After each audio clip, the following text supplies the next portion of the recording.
જય શ્રી કૃષ્ણ. મહાદેવ હર. કેમ છો બધા? ચલો આજે આપણે મહાદેવજીના મંદિરે જતા પહેલા જે ક્રમ છે દર્શન કરવા માટે, જે રીતે દર્શન કરવા જોઈએ અને તેનો અર્થો શું થાય છે તેની વાત સમજવાના છીએ. એ પહેલા આપણે ગણપતિજીને, સરસ્વતીજીને, માતા પિતાને અને મહાદેવજીને પ્રણામ કરી લઈએ.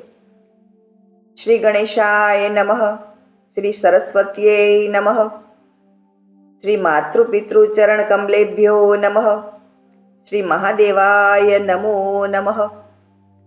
દર્શકો, આપણે મહાદેવજીના મંદિરે જતા હોય તો શું કરતા હોય છે? પગથિયે ફટાફટ અડ્યા, ઘંટ ફટફટ વગાડ્યો, નંદીને સ્પર્શ કર્યો ન કર્યો, મહાદેવજીને પ્રણામ કરીને ભાગીએ છીએ. ખરેખર એવું નહીં કરવાનું. એનો ક્રમ છે કે સૌ પ્રથમ આપણે પગથિયે ચરણ રદ લીધી, પછી ઘંટ વગાડ્યો, પછી નંદીને પગે લાગીએ. એવું નહીં કરવાનું. પણ ઘંટ પછી પહેલા ગણપતિને પ્રણામ કરવાના, પછી હનુમાનજીને પ્રણામ કરવાના, પછી નંદીને કરવાના, પછી કાચબાને પ્રણામ કરવાના, પછી આપણે મહાદેવજીને પ્રણામ કરવાના છીએ. આ મંદિરે દર્શન કરવાનો ક્રમ છે અને એના અર્થો પણ થાય છે. એની આપણે વાત સમજીએ. તો પહેલા તો આપણે મંદિરે શું કામ જઈએ છીએ? મંદિરે આપણે આપણું કલ્યાણ કરવું છે, આપણા આત્માનું કલ્યાણ કરવું છે, કારણ કે મહાદેવજી કલ્યાણના દેવ છે. આપણે આપણા આત્માના કલ્યાણ માટે મંદિરે જઈએ છીએ. તો સૌ પ્રથમ આપણે શેની જરૂર પડે? તો આપણે પગથિયે સ્પર્શ કરીએ છીએ. પગથિયે કેટલા બધા શિવ ભક્તો, સંતો બધા ચાલ્યા હોય, તેની ચરણરજ હોય, તો ચરણરજ માથે ચડાવીને આપણે એ લોકોને પ્રાર્થના કરવાની છે કે અમારા આત્માના કલ્યાણ માટે તમે અમને આશીર્વાદ આપો.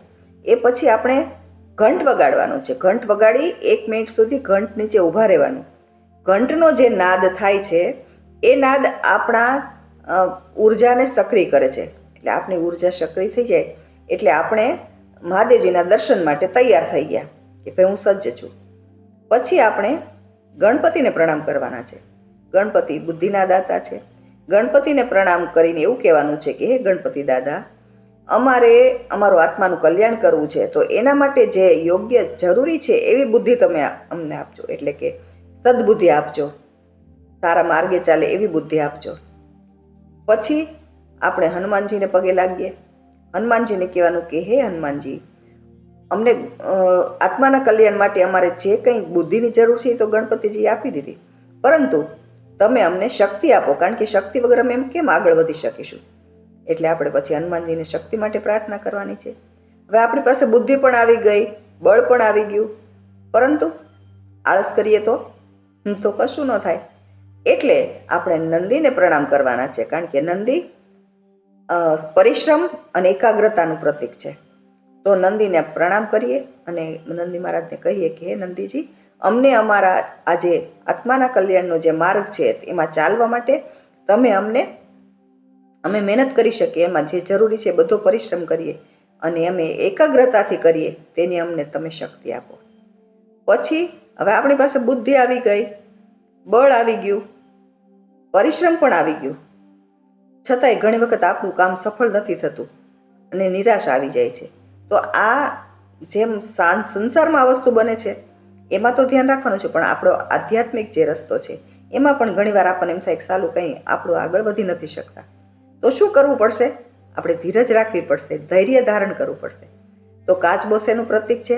ધૈર્યનું પ્રતીક છે.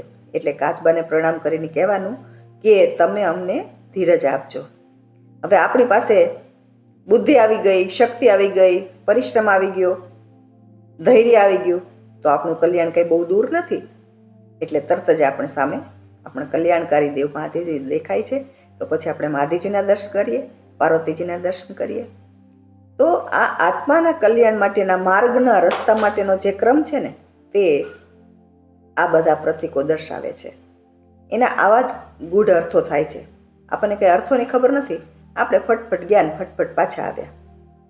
તો ભક્તો, દર્શકો, આજે આપણે એ વાત સમજ્યા કે કેવી રીતે આપણે દર્શન કરવા જોઈએ, કયા ક્રમમાં કરવા જોઈએ.